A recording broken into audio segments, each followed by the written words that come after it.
There's a pair of ships just up ahead. Ships? But are we not still leagues from the shore?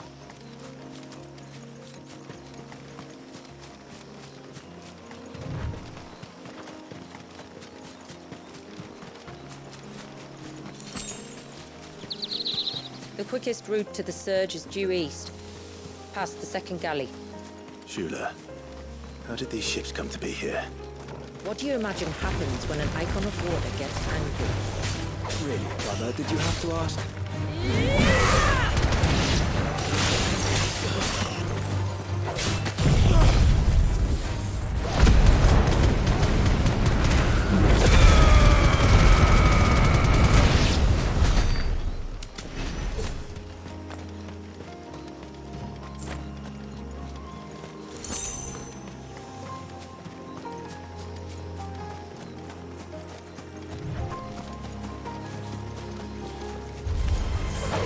Tongarees. Foul creatures consumed by their hatred for everyone and everything.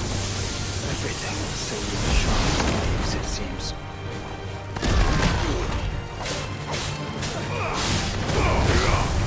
It's over.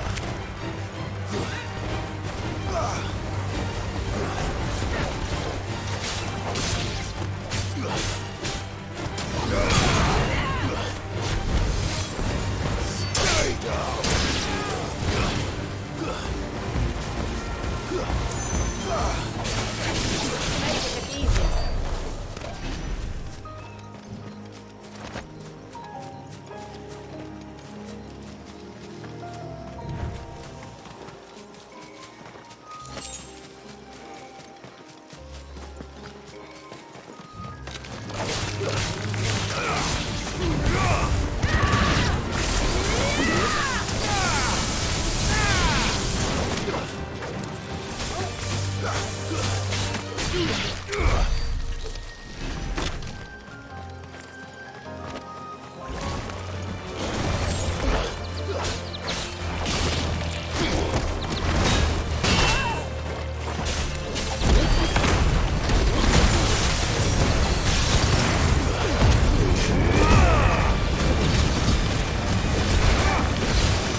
I can smell the sea. It's not far now.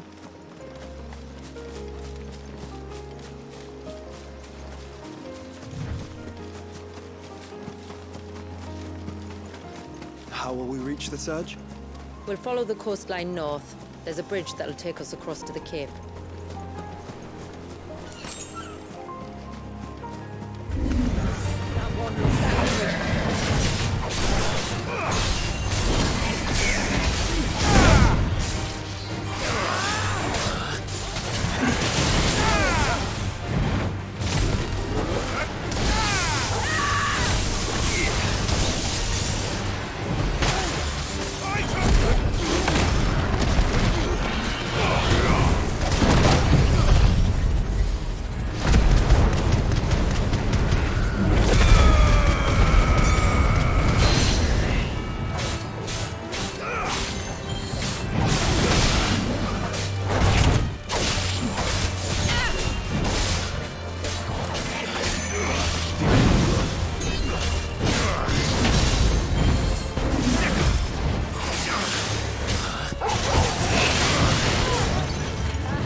Might I inquire about the ray of light? It's what prevents the surge from being reclaimed by the sea. And Dwalius by his people.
That's better.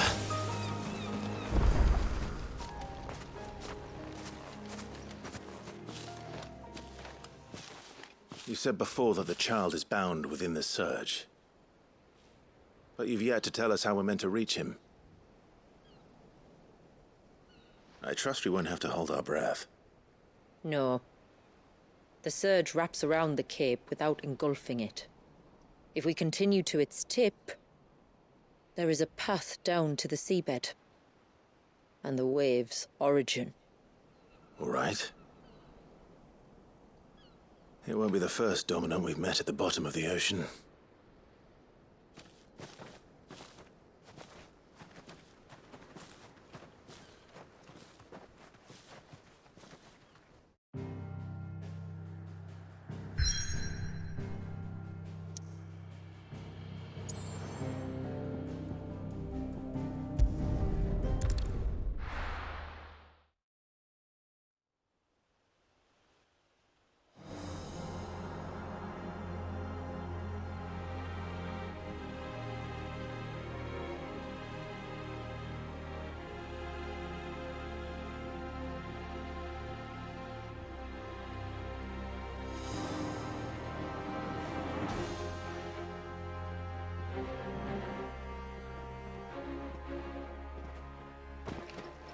It's not much further now.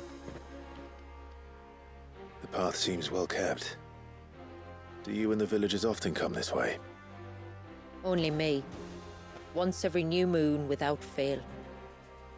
It is my duty both as village elder and Dwalius's descendant. But surely no one blames you for what happened.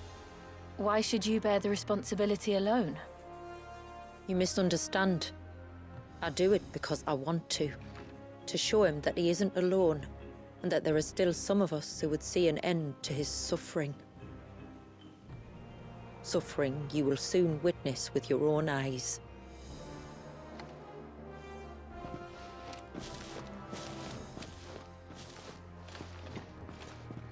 The forest grows quickly here.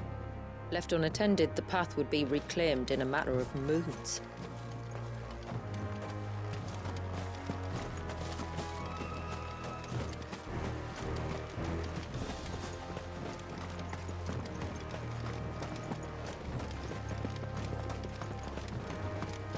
Does the light point the way to the child? It does indeed.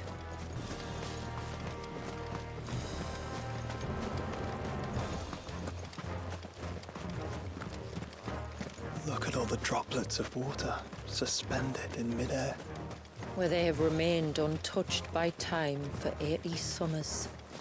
It's not right. No, it's not.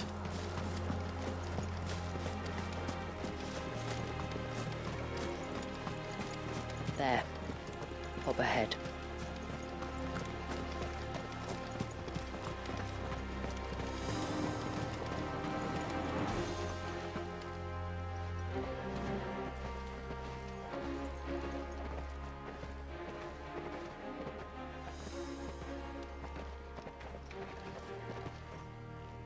Down in the center. Follow me.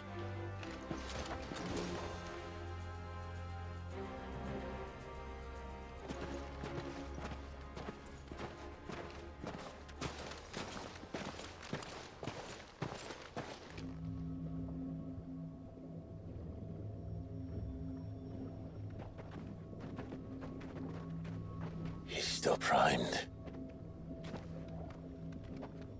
I'll never forget my first priming. The fear. And I was old enough to understand what was happening. One can only imagine how this poor child felt.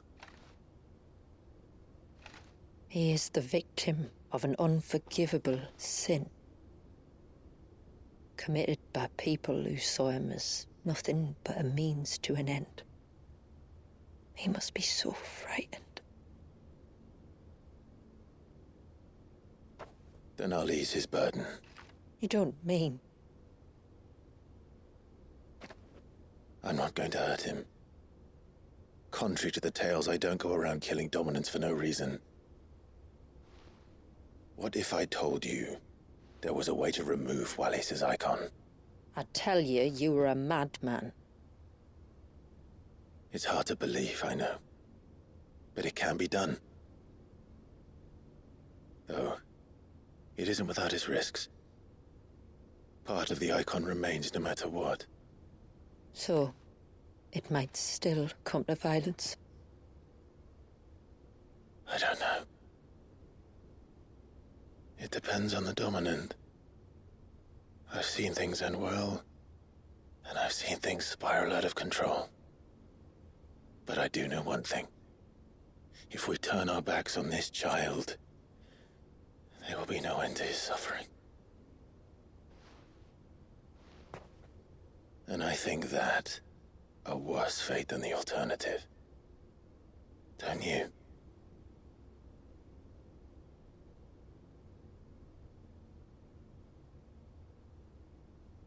Very well.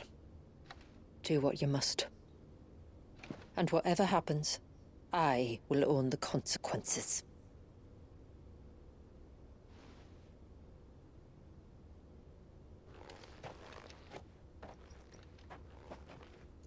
Don't be afraid, little one. Let me bear the weight.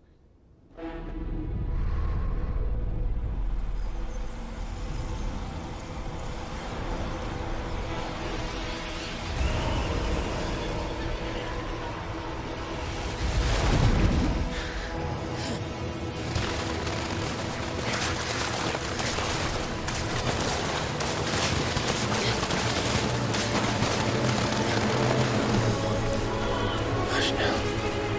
It's going to be all right.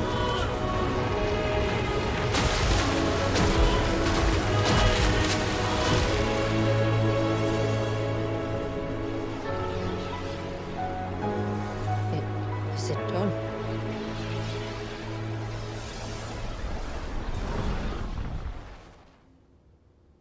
I think so.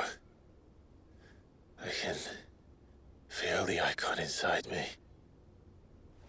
But something's wrong.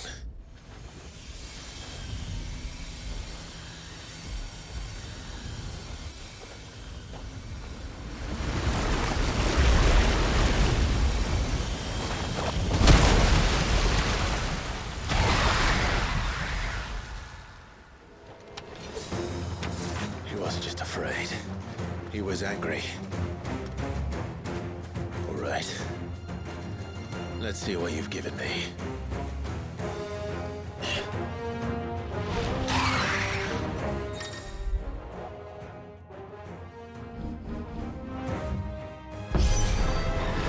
Leviathan! No, just an egg.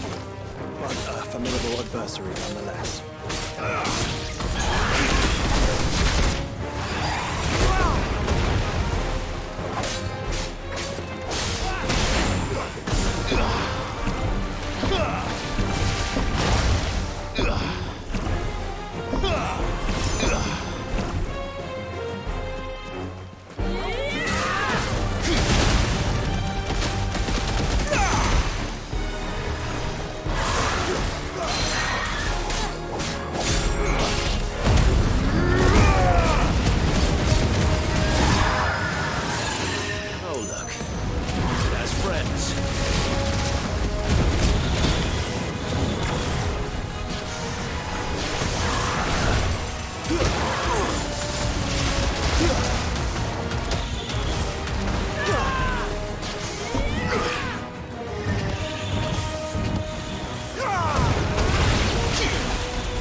Is everyone all right? He seems calmer now. You said Walius was frozen in time. But he knew we were here. How? I don't know. He's never reacted to anything or anyone. Until now. The child has been bound for nigh on a century. If he has been conscious from the first, we must remove the seal at once. It's not that simple. I wish it were, but... there's more to this tale. It would be better if I explained back at the village. I see. Then let's return before it gets dark.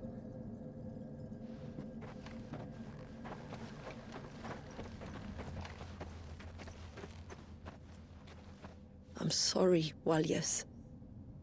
I will make this right.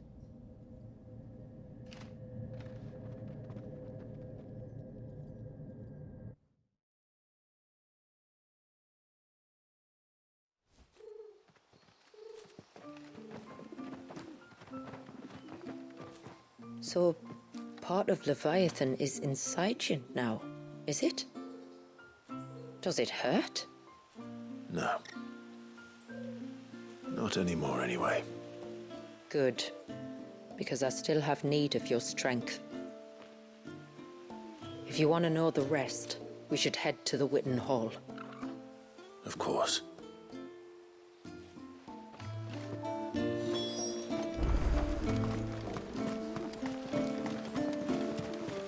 Look, Dad!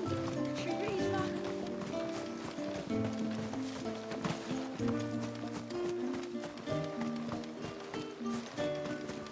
The broom is your war. How may I be of service? I bid you good tide.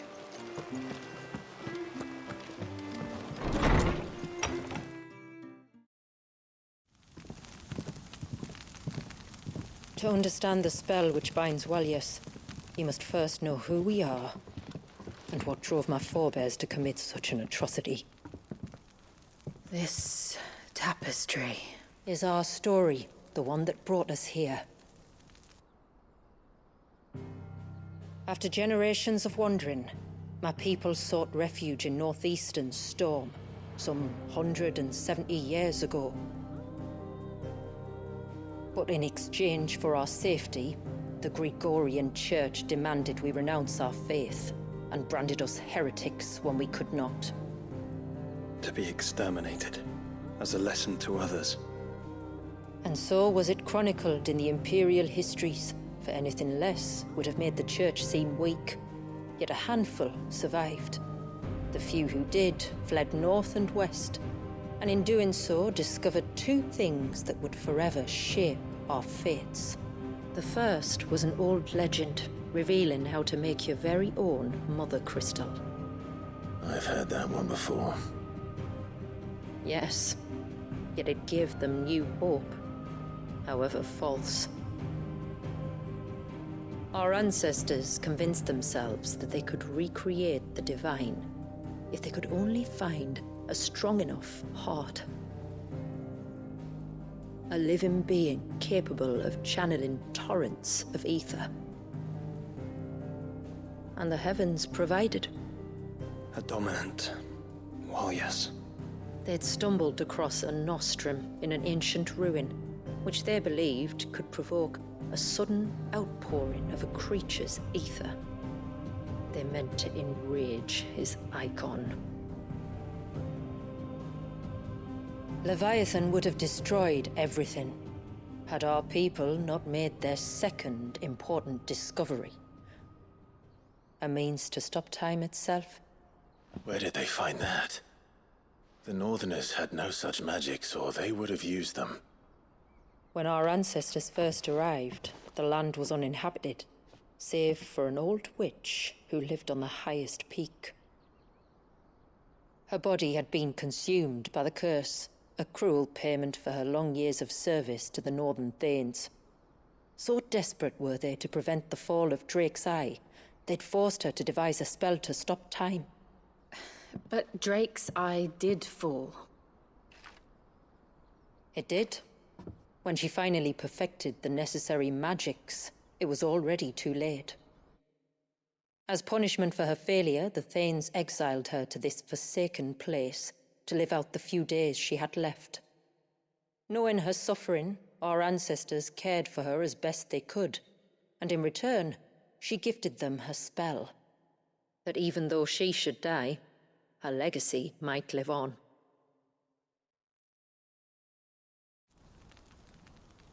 So armed with both the knowledge of the ancients and the secrets of time, our ancestors settled upon an ambitious plan. They would create a new Mother Crystal and enchant it that it might endure for all eternity. Thus would our people's wandering, our suffering, finally end, and prosperity visit us once more. And all it would require was the sacrifice of a single child. A small price to pay, Or so they believed. Another victim of man's blind reliance on the Mother Crystals.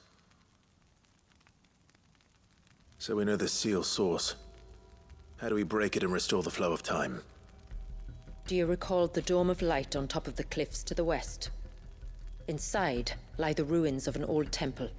It was there that the witch built the Ver, a conduit of sorts that channels her remaining ether into the surge. But it's been a long time since anyone set foot in the place. And now, there are others who claim it as their own. Then we shall go prepared for a fight. That said, it may be best if one of us stays behind. You think the village could be in danger? We saw the ether flow from Wallius in all directions, but only encountered a single familiar.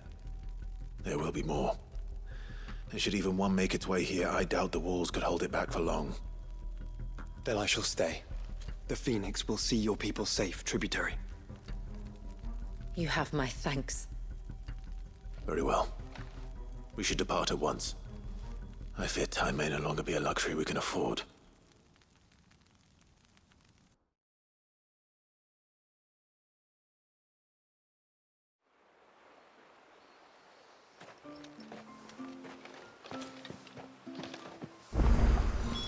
The Ver is not easy to find. We must first head north, and then west, deeper into the forest. No sign of the child. You don't think I can't. Just try to breathe. That's it. Is everything all right? Ah, you're the outsider. I'm Fannet, healer by trade. And this is Talor, one of my patients. He took ill not long after you arrived. Nothing too serious, I hope. I hope so too, But this affliction, it's like nothing I've ever seen before. He complains of feeling chilled to the bone, but there's no fever to go with it. And my most powerful antalgic hasn't done a thing to ease the pain in his chest. I'm starting to wonder if his condition might require a different kind of treatment altogether. Shula said that you were here to help us. You couldn't help me, could you? I'd be happy to. If I can. You can, don't worry. All I need you to do is speak to Talor's son, Pavat, over at the forge, and ask if he knows what his father was up to before he came down sick.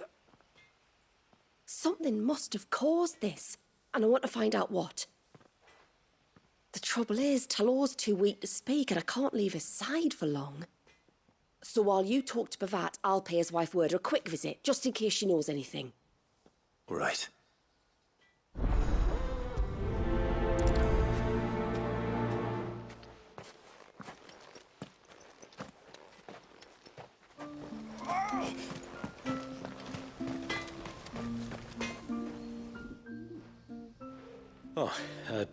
Do you need something? I do, though not from the forge. Fannet asked me to speak with you. She's looking into the cause of your father's illness and wondered if you could shed any light on the matter. I see. Sorry. She shouldn't have dragged you into this. It's no trouble, really. Tell me, did your father do anything out of the ordinary before he fell ill? Not that I know of. But then I hardly see him. He's always out and about, like. Well, at least he was. Suppose he might have been a bit more fidgety than usual, but apart from that... When you say out and about, where does he usually go? Just round the village. Wanders over to Blasia's place most days. He's a fisher who lives on the other side of the fount. They're old friends. Maybe he knows something I don't. Maybe. I'll go and speak with him.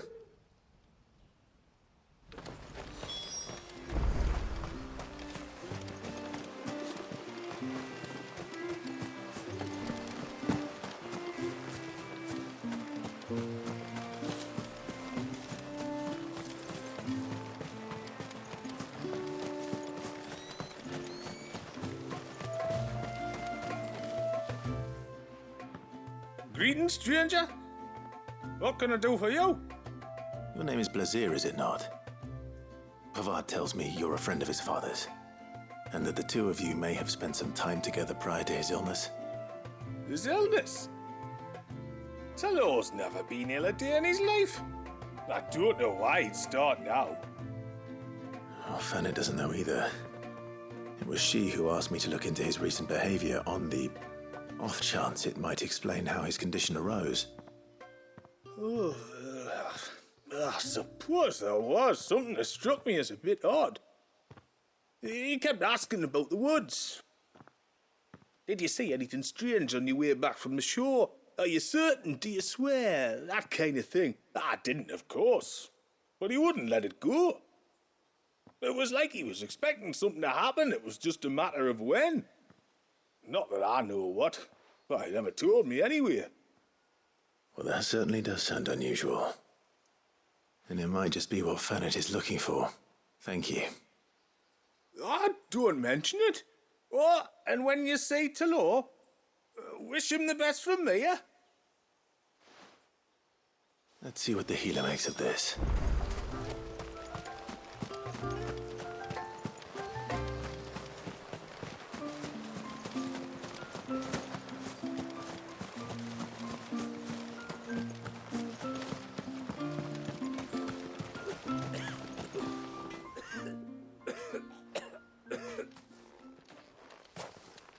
I spoke with Werder, but she couldn't tell me anything. Did you have any better luck? Nothing conclusive. But there was one thing. Blazir, the fisherman, told me that Talor had taken a sudden interest in the forest of late. He kept asking him if he'd seen anything unusual there on his way back from the coast, but never let on what exactly he was expecting him to have seen. The forest between here and the coast. Surely not. But then... I can't say for sure. But I think Talor's illness might have some connection to the Tomberries. You may have encountered them during your time here. The small, scaly beastmen. And you think they may have caused Talor's illness? I do. At least in a way. And if I'm right, it's no wonder the treatments I've been trying didn't work. Oh, I know it's a lot to ask, but would you go down into Father's Fell for me? There's an altar there, and if my fears are true, an offering upon it... What is going on here? Please. I'll explain everything when you return, but time flows fast. I beg you, make haste for Father's Fell and take the offering from the altar. Talor's life may depend on it. Very well.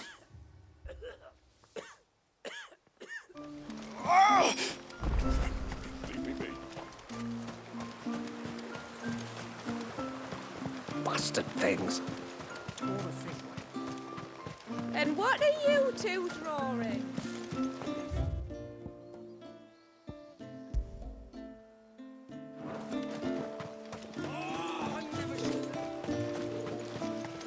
Hail, stranger. And once everyone left me in peace.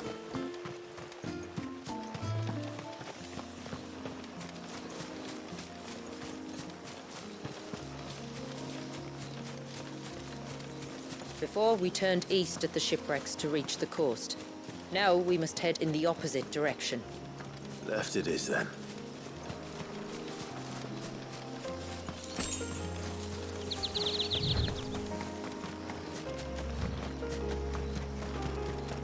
If there's one thing I know about beastmen, is that they love to hide in the dark.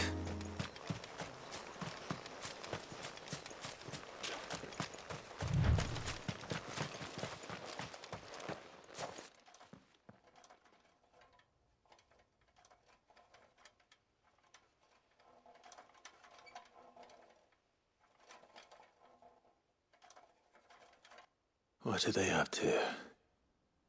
Some sort of ritual.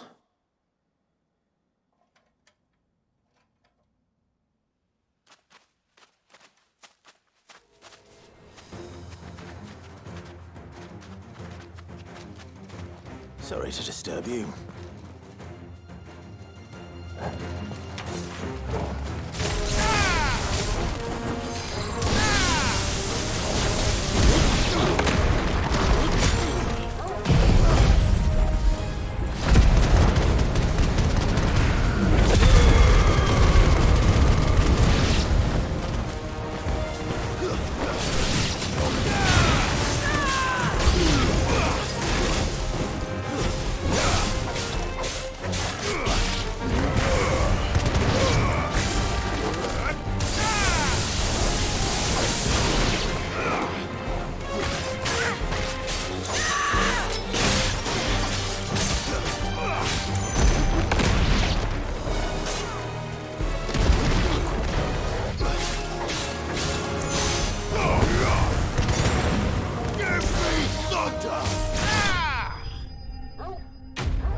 Let's see what's on this altar then.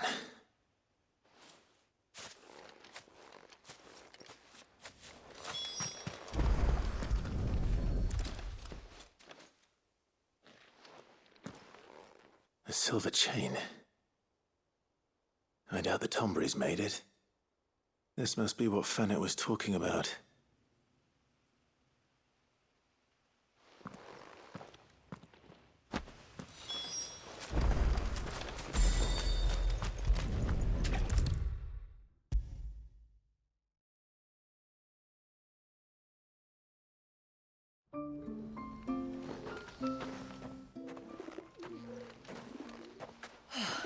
You're back.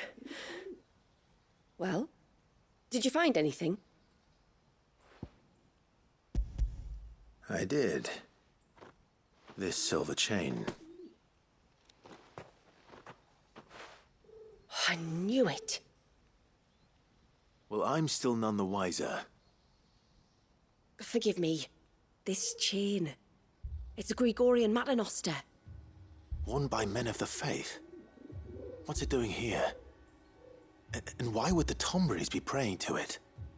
To understand that, you need to understand what the Tomberries are. They feed on hatred and suffering. And some say that if you render them an offering, some token of grievance against your fellow man, they will put a curse upon him. So you think someone's put a Tomberry curse on Talor?